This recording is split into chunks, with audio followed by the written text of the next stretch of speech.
is just like you fighting your little brother. You know your little brother can't beat you. Mm-hmm. You know he can't, but you deal with him. You play around with him a little bit. But when you want to put it on him, you can put it on him.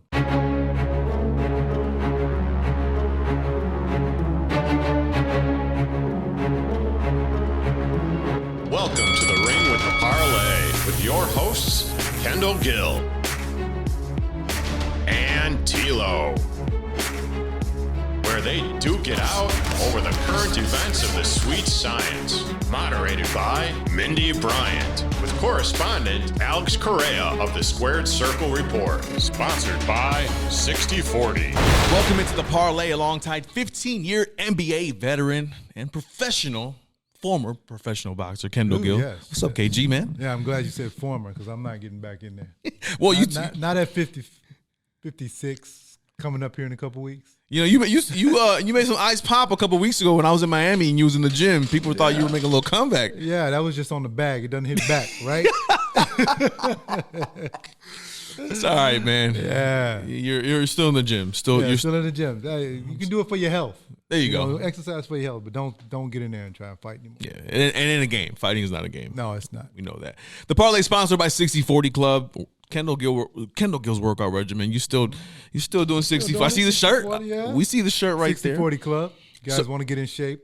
Go to the 6040 Club on IG, and you can see what it's all about. Tim Hardaway was still. I saw Tim Hardaway, of course, NBA legend, NBA Hall of Famer, Chicago legend, of course, still does the program along with everybody else. Actually, my wife just finished up with her 4th cycle. So nice. She just finished up last week. So congratulations, babe. Kudos, Wendy. Kudos. All right. KG. Yes. A lot has happened since our last podcast. And, of course, we were live at Pops here up in Roselle, Illinois to do our live watch party for the Ryan Garcia-Devin Haney fight. Yeah. And the first thing we're going to talk about on the pod is Ryan Garcia. Yeah. He has been in the news every single day in the boxing universe since the fight, and we'll talk. I mean, we talked about the fight already, of course, and we know how Ryan Garcia just dominated Devin Haney. But the PED breaking news happened a couple days ago, and the world was kind of shook. Yeah, the world was shook up, and it didn't surprise me. That, these allegations came out because, once again, when you and I were watching the fight, at the beginning of the fight, I was like, man, Ryan looks so much bigger than him and so much stronger than him.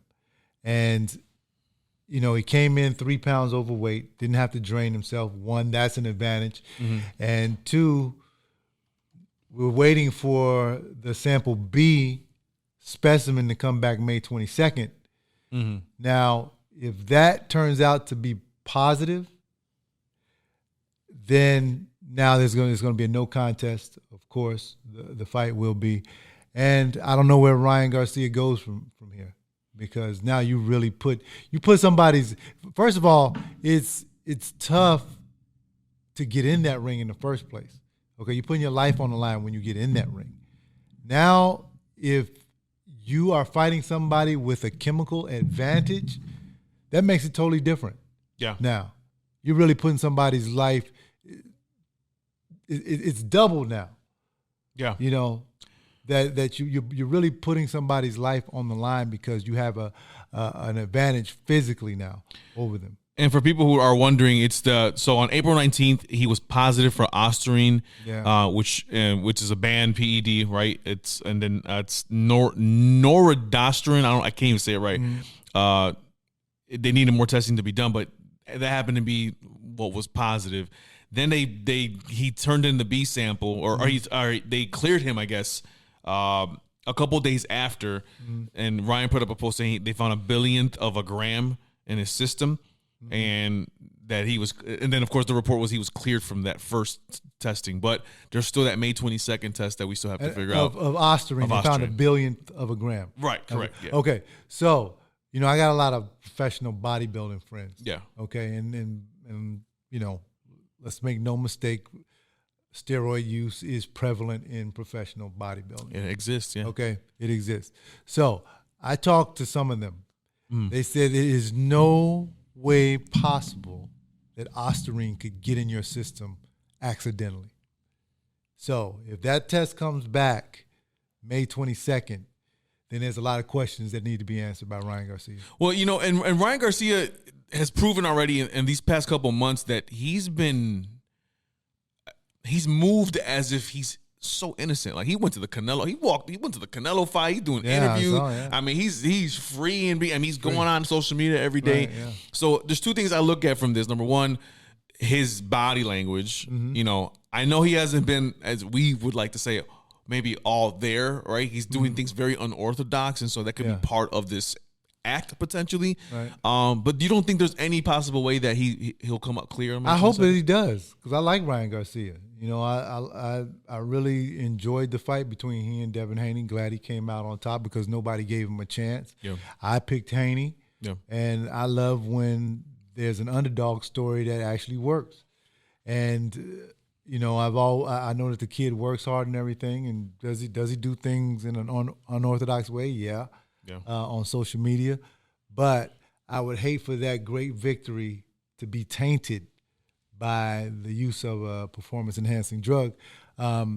Because, we live boxing. We love it, and we don't want our sport to be, especially when you have great stories like this, to be tainted by, somebody that's not following the rules. Yeah. Ryan's talking about having defamation lawsuits if and when he's cleared on May 22nd. Okay. We did see Devin Haney go on Sports Center and talk about, how fighters don't do this and this is our lives and so forth. And so, we'll see what happens. But it is an interesting story. And, as a boxing fan, I really hope he didn't use him. Me too. Because it will really taint that fight, until the point where it's like, what are we doing? You know? Boxing doesn't need another black eye on the other side of the face. Yeah, no, it doesn't. And we want a clean sport. We want everybody to be operating on the same playing field. And if the test comes back positive, then that's not going to be the case. Yeah, Ryan, I believe you for now, my boy. Yeah, please don't do me bogus, bro. Because I was rooting for you the whole fight. Yeah, dog. we were. Please test negative on May 22nd. Because if you don't, I'm gonna be hurt, dog. That's the truth. And we're gonna have to talk. That's right. Okay. Don't cry on him now. I'm just saying. I don't want to be crying that day. I can see if he was Puerto Rican, but he ain't Puerto Rican. You're right. Okay, because you starting to have some tears in your eyes. Right. It was my Latino brother. Yeah, okay? I know you're a Latino brother, but he's not from the island. Don't. And Tito and Cotto are the only ones who shed tears. That's right. My boys. My boy Tito. Boxing's been crazy past couple weeks. We, from the Ryan Garcia fight right now, we got a couple more fights coming up. Our next big fight here we have is Lomachenko and Kambosos, man. This week, actually today, we're filming this today, the day of the fight. So we will have a reaction later on our social media. Don't forget to follow us. By the way, I didn't even mention it at the beginning of the pod, but follow us at social media. Our description box is there, and the graphics are there as well. Kambosos, Lomachenko, both on some redemption trail, right? With Lomachenko losing to Devin Haney, which he didn't, but they gave Devin the win. That's my opinion, of course. And then also, of course, Lomachenko coming off 2 losses to Devin Haney. This is an interesting fight because when I first saw it, I'm like, "Ooh, this will be interesting. This will be fun." But as I continue to roll back my boxing insight, Lomachenko should be outclassing this guy. Yeah. I think Kambosos is a really good fighter. Brings a lot to the table, but just not on the level of Lomachenko. I think that Lomachenko is going to take some time, as he normally does, to figure him out 2 or 3 rounds, and then all of a sudden he's going to start going to work. That's normally what Lomachenko does. Had he started earlier against Devin Haney, I think he probably would have won that fight, but I think that he waited too late. Had the fight been 15 rounds against Devin Haney, he would have won that fight, but he started late. I think that now he probably learned from his mistake, and now will start to go at these guys a lot sooner. He still has a lot of fights left in that 135, 140 area division, and he's got to win in order to get those fights. This is a fight that he should win going away. So that being said, I think we're going to see a masterclass by Lomachenko tonight. Yeah, Lomachenko should handle his business. Kambosos just has a lot of holes in his game. Yeah. I mean, he's an elite fighter. Don't get me wrong. Yeah. Just when you go up against the guys who can box like Lomachenko, I feel like it's going to be he's elite, but then there's elite. Yeah. And Lomachenko is elite. Yeah. But you know what? There's one thing I have to say about Kambosos. You got to respect a fighter who came off 2 losses off a guy and is still in the limelight, right? Yeah.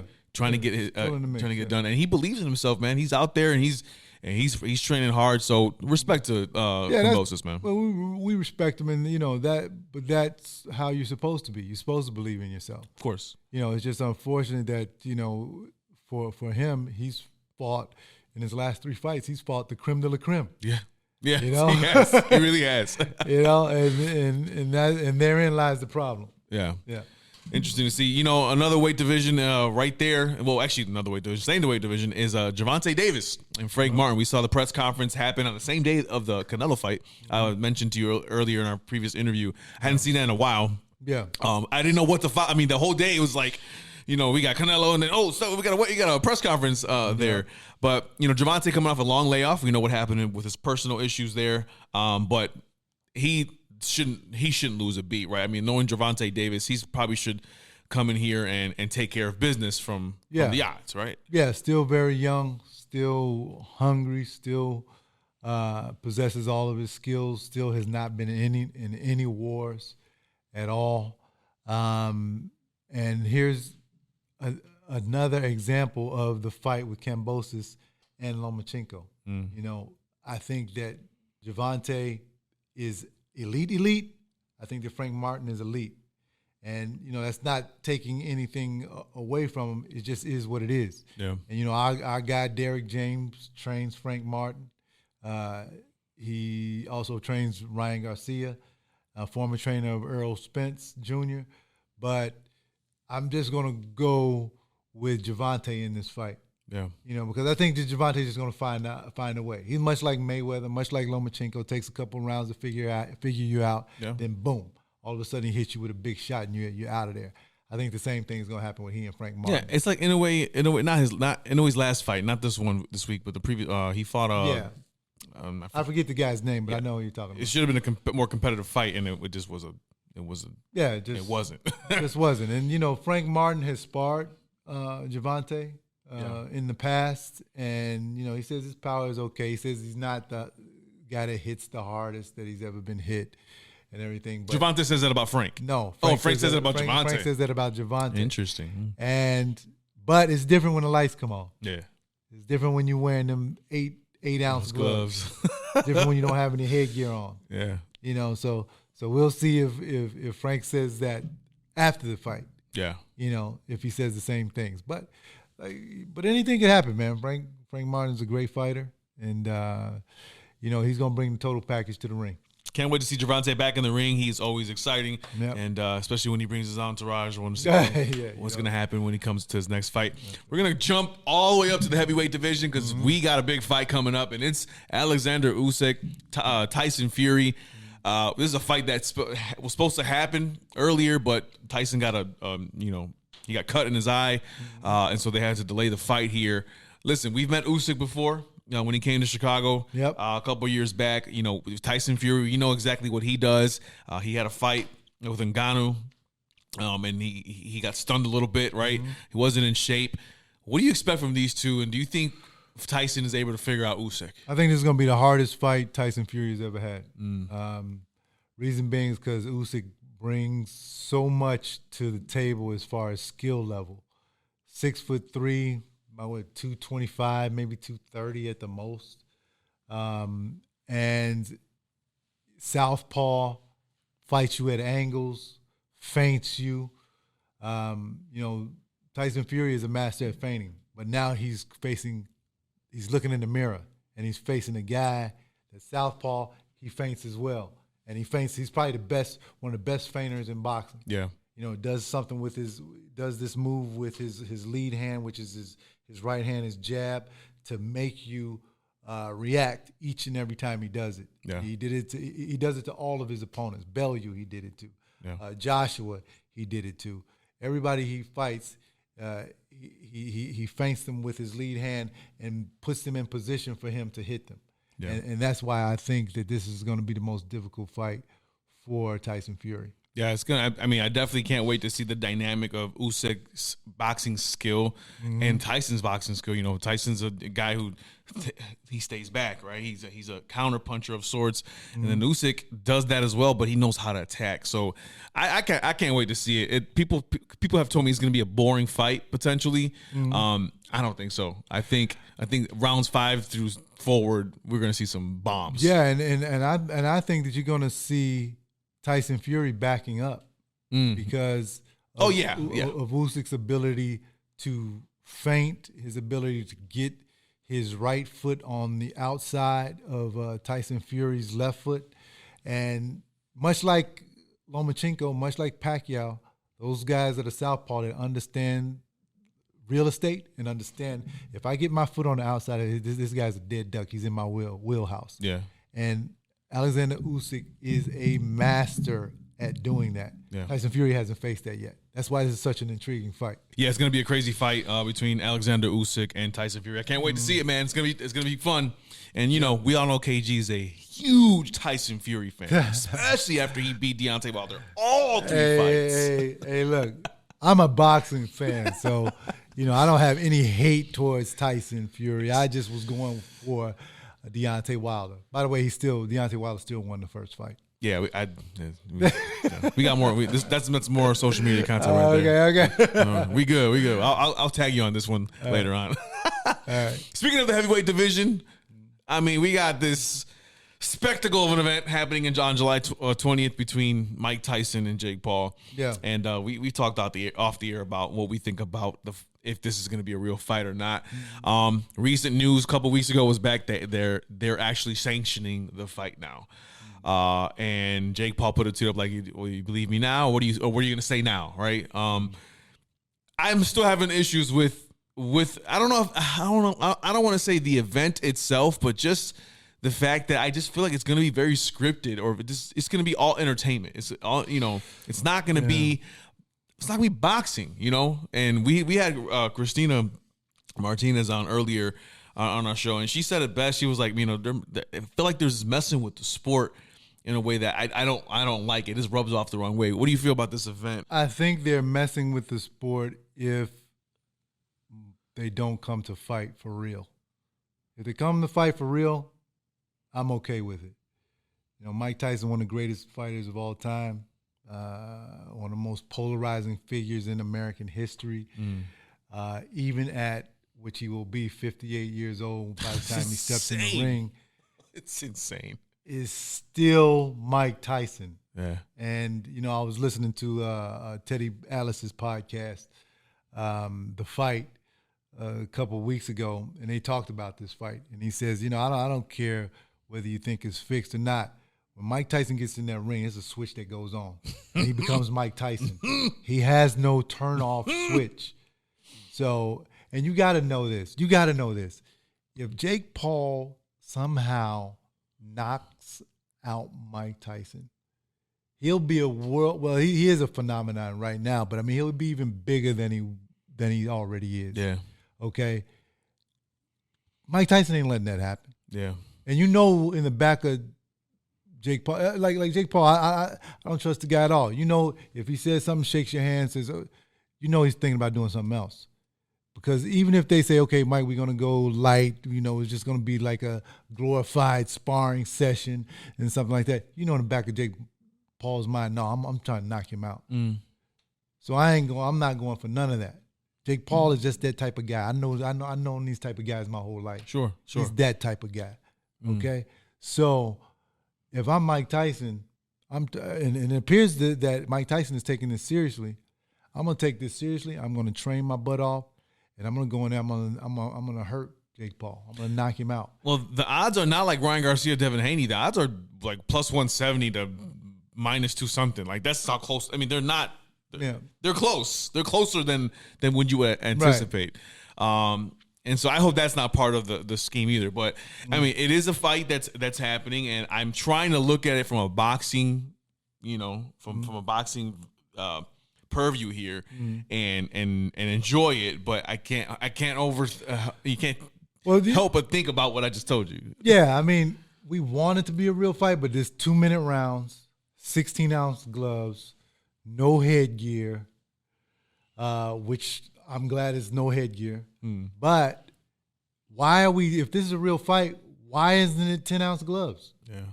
Why can't we go 3 minutes? You know, that's what I want. If it's a real fight, make it a real fight. Yeah.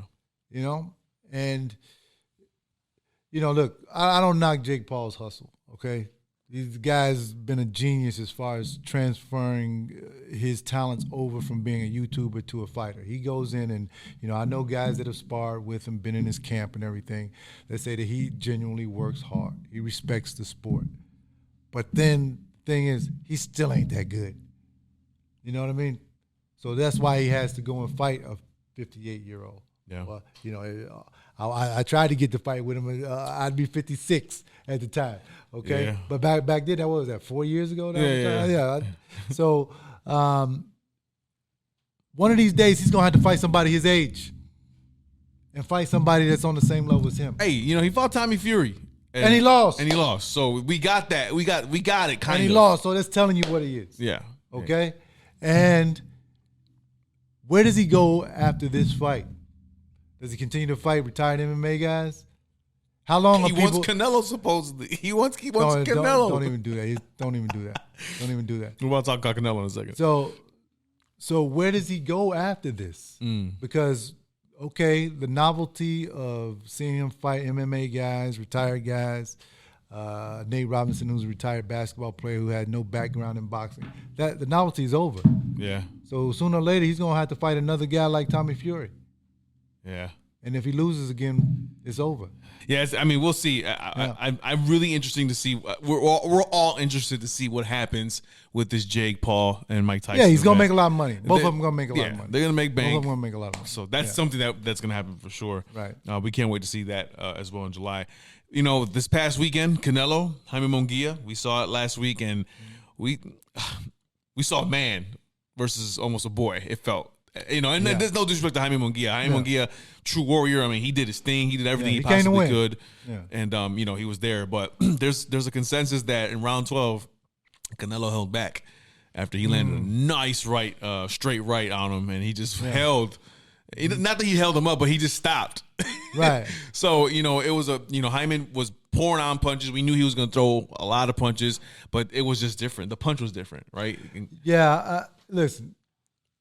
Big respect to Jaime Munguia. Absolutely. He came to win.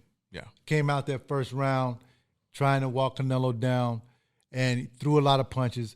But it's just like you fighting your little brother.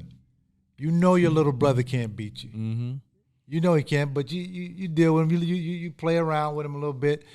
But when you want to put it on him, you can put it on him. Yeah. When Canelo hit him with the uppercut and came back with the left hook, He could have finished the job, but he didn't do it because that's his little brother, so to speak, in his mind. You know, in the 12th round, I agree with you. A lot of people, even Bud Crawford, when he was walking out of the T-Mobile Arena, said he carried him. Yeah. And I think that Canelo did. I mean, fellow Mexican, a guy he respects, a guy that's going to be a star, you know, later on down the line. But Canelo knew he wasn't in the same class with him, and you know, I think that he didn't want to knock him out. You know, it's crazy because when you think about that and you think about little brother, it's like Canelo in the post-fight interview said, I can do whatever I want. Yeah. I fought everybody. He did. And he wasn't lying. Yeah. And when he said that, I'm like, all right, I mean, you're right. You can control, you can do whatever you want. You can. And so, you know, not that he handpicked Hyman, but when the name was brought up, he was like, oh, I know I can beat him. Let me get this bag. Let me, you know, and do my thing. Smart. Being very smart, very smart. But the guy who was ringside, who in the post-fight, it was pre-fight as well, who just said it to us. He said, you know, he's scared of me. And that's David Benavidez, the Mexican monster, per Mike Tyson. You know, there was the clip of Canelo calling David to come on up, and Benavidez was just putting his hands up, right? What do you think, man? I know the fight should happen, but it's not going to happen anytime soon. in my opinion. I don't think Canelo is afraid of Benavidez. When you're a fighter at that level, you're not afraid of anybody. It's just business, Just how business they're moving. at this point, yeah. Okay, because now that he fought Munguia, he has another opportunity to fight the kid from New York, Berlanga. Please, Puerto Rican brother. He has the opportunity to fight him. Get your bag, but just be careful, dog. So that's the plan. Munguia, Berlanga, then Benavidez. Yeah. Okay, so Benavidez just has to wait. Yeah. You know, he can keep pressing everything, but that fight, I know it's coming down the line. Canelo cannot retire without fighting that guy. Yeah. Because everybody's going to say, yeah, but you avoided Benavidez. Yeah. And who wants to live with that? Now, here's the thing. Is Benavidez better than Bivol? It's a good question. We're talking about two different boxers, though. We're talking about... Yeah, but I actually would pick Bivol over Benavidez. Based off boxing skill? Based off of boxing skill and the way Yes. I would pick Bivol over Benavidez. Yeah, that's what I'm thinking about. Yeah. There's two different fighters. Yeah. And Canelo's already seen Benavidez. He's already seen him in Bivol. Yeah. So Canelo probably is preparing with the Munguia fight, with the Berlanga fight coming up, to fight Benavidez. He knows he's going to face him down the line. Well, the consensus is this, too. You know, when Canelo fought Bivol, he fought a guy much bigger than him, right? Yeah. And he knew it. And Canelo did his thing. He was fighting back. He was fighting back, yeah. But you can tell there was a difference, right? And that's when he did just try to be great and move up and, total respect to him. But I can't help but think that if Canelo and David fight, David's not going to stop. Like, it's going to be constant pressure, him being a naturally heavier man, and Canelo's going to have to, at some point, dish out that power sooner than he usually does in fights. Yeah, he's going to have to get the respect of Benavidez. From there is the stamina issue, because we've seen Canelo plenty of times from rounds 9 to 12, breathing hard. Yeah, specifically when he fought Triple G. Yes. He got tired at the end of the fight. Yeah. But, that's why it should be an interesting fight. Probably will be the difference in the fight, whether Canelo can keep his conditioning up enough to keep Benavidez, one, off of him, and two, get the respect where he's digging those body shots, and he's coming with that overhand right. He's countering quickly each and every time to make Benavidez respect him, because Benavidez just overruns people. Yeah. He just overruns people with his power, his activity, but I've never seen him get hit with something that says, okay, I just can't walk in there on him. I think that'll happen with Canelo. Yeah, and we saw Caleb Plant fight him, and Caleb, man, outboxed him first 5 rounds of the fight. Yeah. Of course, Caleb's a great boxer, skilled. He's a better boxer than David Benavidez. Yeah. But we all knew when round 6 came around, David was, all right, let's go. It's go time. And Demetrius Andrade, too. Same thing. Demetrius, yes. Exactly. Same thing. Yeah. So if, Caleb's a different type of fighter, obviously, than Canelo. I know Canelo will have some success. I believe he will land maybe more cleaner shots in the beginning, right? Because the way that he fights, but it's the pressure part. And can Canelo handle that pressure? That's going to be the big question. The interesting thing is this. Will Canelo turn the tables on Benavidez and walk to him like he walked to Golovkin in the second fight? Because Benavidez is never – we don't know whether Benavidez can fight going backwards. Yeah, going backwards, right. He's never had to. Yeah. So maybe you put this. This is an intriguing fight, man. That's why we gotta have it. Yeah, we got it. Yeah. Come on, Canelo. Don't make me talk to you again in Spanish, big dog. That's right. No, I can't wait, man. It's gonna be. I can't wait for that fight in general. It's gonna be absolutely great. I can't wait to see it. One thing that we saw, and I wanted to mention this to you in the press conference with Oscar De La Hoya and Canelo. How'd you feel about his call out of Canelo at a press conference like that, and just telling him, like, man, you've been talking smack about me for the past couple of months, but just remember, you got to respect my motherfucking name, because I'm the one that got you where you got. Was Oscar in the right?